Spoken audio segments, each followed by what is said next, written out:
পীরজাদা আব্বাস সিদ্দিকী ভাইজান এমন একটা মানুষ, পীরজাদা আব্বাস সিদ্দিকী ভাইজান নামটাই হচ্ছে একটা ব্র্যান্ড। এখন ভাগ পাচ্ছে না, মানে এখন যদি কেন্দ্রে এই বিলটা যদি পাশ করে পুরোটা নিয়ে নেয়, এরা ভাগ পাবে না। তার জন্য এরা এখন সব হুড়মুড় করে লেগে পড়েছে। পীরজাদা আব্বাস সিদ্দিকী ভাইজানকে পারমিশন দেয়নি, এই পারমিশন অন্য লোককে দিচ্ছে। যারা রাজ্যে যারা লুটে পেটে খাচ্ছে, তাদের হয়ে যারা কথা বলে, তাদের হয়ে গুণ গায় যারা, তাদেরকে পারমিশন দিচ্ছে। তোমরা আমার হয়ে কথা বলো সেখানে গিয়ে। আমাদের সম্পত্তি, আমাদের বাপদাদার, আমাদের ব্যক্তিগত সম্পত্তি যারা খাচ্ছে তারা সব চোর। একদম ওপেন অন ক্যামেরায় বলছি, তারা চোর। আমাদের সম্পত্তি তারা খাচ্ছে, তারা লুটে পেটে খাচ্ছে। আজকে আব্বাস সিদ্দিক ভাইজান দীর্ঘদিন চেল্লানোর পরে কেউ সাথ দেয়নি বলে অনেকেই সাথ দিয়েছে, আবার যারা ওই বেঈমান মোনাফেক তারা সাথ দেয়নি। আগামী শুক্রবার 6ই ডিসেম্বর বেলা 2টো থেকে সেই প্রোগ্রাম হবে। পীরজাদা আব্বাস সিদ্দিক ভাইজান ডাক দিয়েছে। পুরো পশ্চিম বাংলা সহ টোটাল ভারতবর্ষের মুসলমানকে আমরা জাগাতে চাই শাসকের বিরুদ্ধে। প্রকাশ্য জনসভা থেকে সেই শাসকের বিরুদ্ধে আমাদের সেখানে কথা হবে। 6 ডিসেম্বর আহলে সুন্নাত জামাতের কর্ণধার পীরজাদা আব্বাস সিদ্দিকী রীতিমধ্যেই বাংলা জুড়ে যেভাবে অশান্তি লাগাতার ওয়াকফ বিল নিয়ে শুরু করে ইত্যাদি লাগাতার অশান্তি চলছে বাংলাতে, এ নিয়ে আহলে সুন্নাত জামাতের কর্ণধার আব্বাস সিদ্দিকী ভাইজান ভাঙড় বিধানসভার মাটি ঠিক বিজয়গঞ্জ বাজারে একটা ঐতিহাসিক জনসভার ডাক দিলেন। কি বলবেন?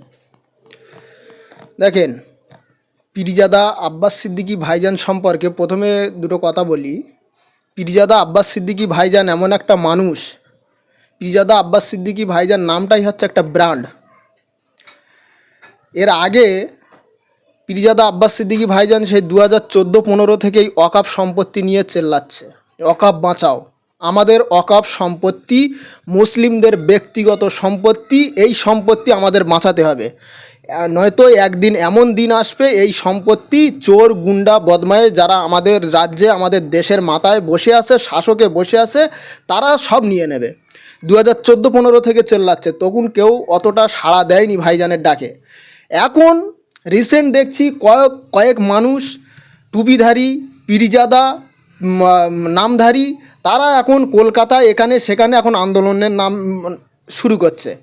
যখন ভাইজান ডাক দিয়েছে তখন ওদের অত মাথায় আসেনি। কারণটা হচ্ছে তারা কেন তখন সাপোর্ট করিনি এই জন্য তারা রাজ্যের থেকে কিছু ভাগ পেত, এখন ভাগ পাচ্ছে না। মানে এখন যদি কেন্দ্রে এই বিলটা যদি পাশ করে পুরোটা নিয়ে নেয়, এরা ভাগ পাবে না। তার জন্য এরা এখন সব হুড়মুড় করে লেগে পড়েছে। তো এখন যদি চলে যায় সবার চলে যাবে, তাই এরা আন্দোলন করছে। তারপরে বলছি, পীরজাদা আব্বাস সিদ্দিকী ভাইজান সর্বপ্রথম পীরজাদা আব্বাস সিদ্দিকী ভাইজান এই ওয়াকফ বিলের বিরুদ্ধে শহীদ মিনারে একটা পারমিশন চেয়েছিল। এই রিসেন্ট পীরজাদা আব্বাস সিদ্দিকী ভাইজানকে পারমিশন দেয়নি, এই পারমিশন অন্য লোককে দিচ্ছে। যারা রাজ্যে যারা লুটে পেটে খাচ্ছে, তাদের হয়ে যারা কথা বলে, তাদের হয়ে গুণ গায় যারা, তাদেরকে পারমিশন দিচ্ছে। তোমরা আমার হয়ে কথা বলো সেখানে গিয়ে। মানে রাজ্যে যেগুলো খাচ্ছে ওসব ঠিক আছে, এসব চোর চাপটা যারা খাচ্ছে, আমাদের সম্পত্তি, আমাদের বাপদাদার, আমাদের ব্যক্তিগত সম্পত্তি যারা খাচ্ছে তারা সব চোর। একদম ওপেন অন ক্যামেরায় বলছি, তারা চোর। আমাদের সম্পত্তি তারা খাচ্ছে, তারা লুটে পেটে খাচ্ছে, দীর্ঘ 74 বছর ধরে খাচ্ছে। এখনও যারা খাচ্ছে তারা সব চোর গুন্ডা বদমায়েশ, তারা আমাদের সম্পত্তি খাচ্ছে লুটে পেটে, তাদের বিবি বাচ্চা, তাদের বাচ্চাদের খাওয়াচ্ছে, আমাদের সম্পত্তি নিয়ে তারা লুটপাট করে খেয়ে তাদের আখের গোছাচ্ছে, ঘর বাড়ি করছে, জমি জায়গা গাড়ি বাড়ি করছে। আমাদের বাপদাদার সম্পত্তি, যে সম্পত্তি আমাদের জন্য আমাদের বাপদাদারা রেখে দিয়ে গেছে, আমাদের পূর্বপুরুষরা রেখে দিয়ে গেছে, মুসলিম মেয়ে, গরিব অসহায় মেয়ের বিবাহের জন্য, মসজিদের জন্য, মাদ্রাসার জন্য, আমাদের মানে বাচ্চাদের লেখাপড়ার জন্য যে ওয়াকফ সম্পত্তি রেখে দিয়ে গেছে, তারা লুটপাট করে খাচ্ছে। তখন আব্বাস সিদ্দিক ভাইজানের কেউ সাথ দেয়নি।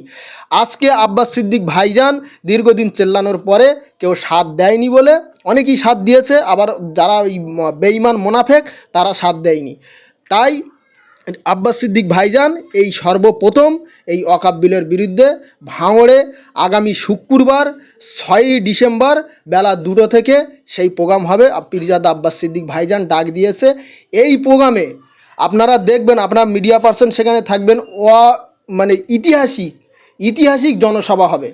এই জনসভা থেকে পুরো পশ্চিম বাংলা সহ টোটাল ভারতবর্ষের মুসলমানকে আমরা জাগাতে চাই, এবং যে শাসক দল এই আমাদের সম্পত্তি লুটপাট করে খেতে চাইছে, আমাদের সম্পত্তিকে, আমাদের ব্যক্তিগত সম্পত্তিকে তারা যে আইন করে তারা নিয়ে নিতে চাইছে, সেই শাসকের বিরুদ্ধে প্রকাশ্য জনসভা থেকে সেই শাসকের বিরুদ্ধে আমাদের সেখানে কথা হবে যে এই ওয়াকফ বিলের বিরুদ্ধে সমস্ত ভারতবাসীকে, সমস্ত মুসলমান জাতিকে উঠে আসতে হবে। আরেকটা কথা বলবো, এখানে কোনো দল মত কোনো কিছু দেখলে হবে না। কেউ টিএমসি করে, কেউ বিজেপি করে, কেউ সিপিএম করে, কেউ কংগ্রেস করে, কেউ আইএসএফ করে, এখানে কোনো দল দেখলে হবে না। এখানে একটাই দেখতে হবে, মসজিদ আমার, গোরস্থানা আমার, মাদ্রাসা আমার, এই যে সম্পত্তি আমাদের মুসলমানদের। এখানে দলের জায়গায় রেখে এই আন্দোলনে আমাদের সবাইকে কাঁধে কাঁধ মিলিয়ে আসা উচিত। সেই ঐতিহাসিক জনসভায় কি শুধু সাধারণ মানুষ যেতে পারবে, যারা আহলে সুন্নাতুল জামাতের সমর্থক রয়েছে, নাকি সেখানে বিভিন্ন রাজনৈতিক সংগঠনের মানুষেরা যেতে পারবে? দেখেন, এখানে এই যে জনসভাটা, এটা কোনো রাজনৈতিক সভা না, এটা আমাদের অস্তিত্ব টিকিয়ে রাখার সভা, গরিব মানুষের অস্তিত্ব টিকিয়ে রাখার সভা। তো এখানে কোনো রাজনৈতিক সভা না, এখানে যে কোনো মানুষ আসতে পারে, অন্য ধর্মের মানুষও আজকে মুসলমানদের এই সম্পত্তির হয়ে কথা বলা উচিত আমরা মনে করি। কারণ আজকে আমার বাড়ি ডাকাত পড়েছে, প্রতিবেশীর বাড়ি ডাকাত পড়েছে, অন্য প্রতিবেশী চুপচাপ মেরে আছে থাকবে, এটা ঠিক না। আজকে আমার বাড়ি ডাকাত পড়েছে, কালকে তোমার বাড়িও ডাকাত পড়বে, তখন কি হবে? তাই আজকে আমার সম্পত্তি হাতিয়ে নিতে চাইছে, কালকে ওই হিন্দুদের দেবত্ব সম্পত্তিও নিতে চাইবে, তারপরে আদিবাসীদের জল জঙ্গলের সম্পত্তিও নিয়ে নেবে। তখন ওই কেউ কথা আর বলবে না। তখন আমাদেরও মনে হবে যে অন্য ভাইরা আমাদের সাথ দেয়নি, তো ওদের কেন আমরা সাথ দেবো? এটা ঠিক না। আমি এটা বলছি যে আমরা সাথ দেবো না তা না, সবাইকে এক হয়ে এই গুন্ডার বিরুদ্ধে, এই সন্ত্রাসের বিরুদ্ধে, এই মাওবাদীদের বিরুদ্ধে আমাদেরকে সবাই একসঙ্গে লড়াই করতে হবে, একসঙ্গে কাঁধে কাঁধ মিলিয়ে এর বিরুদ্ধে, এই কালা কানুনের বিরুদ্ধে থাকতে হবে। এই প্রথম ভাঙড় বিধানসভার মাটিতে ঐতিহাসিক জনসভা করবেন পীরজাদা আব্বাস সিদ্দিকী ভাইজান, মানুষের সাড়া কেমন মিলবে আপনার? দেখেন, অলরেডি তো আমাদের পুরো একদম পাড়ায় পাড়ায়, বাড়ি বাড়ি, ডোর টু ডোর গিয়ে প্রচার চলছে। প্রত্যেক মানুষ, আর আমি আগেই প্রথমে বলেছি, পীরজাদা আব্বাস সিদ্দিকী ভাইজান নামটা হচ্ছে একটা ব্র্যান্ড। এই নামে যদি কোনো কিছু হয়, মানুষকে অত এখন আর বলতে লাগে না। আব্বাস সিদ্দিকী ভাইজান মানে একটা ইতিহাস। তো আব্বাস সিদ্দিকী ভাইজান সেখানে আসবে মানে ও মাঠ এমনিতেই ছোট হয়ে যাবে। আপনারা থাকবেন, আপনারা দেখাবেন, আর এই সম্পত্তি বাঁচানোর জন্য আমাদের যা করা দরকার আমরা তাই করব। লাস্ট কোশ্চেন, সে কতটা সাড়া পেতে পারে? কারণ সারা আমরা আশা করি এখানে দল মত নির্বিশেষে সমস্ত মানুষ এই আন্দোলনে সাথ দিচ্ছে এবং আগামী দিনও দেবে, এই আশা আমরা রাখি। আপনার নাম?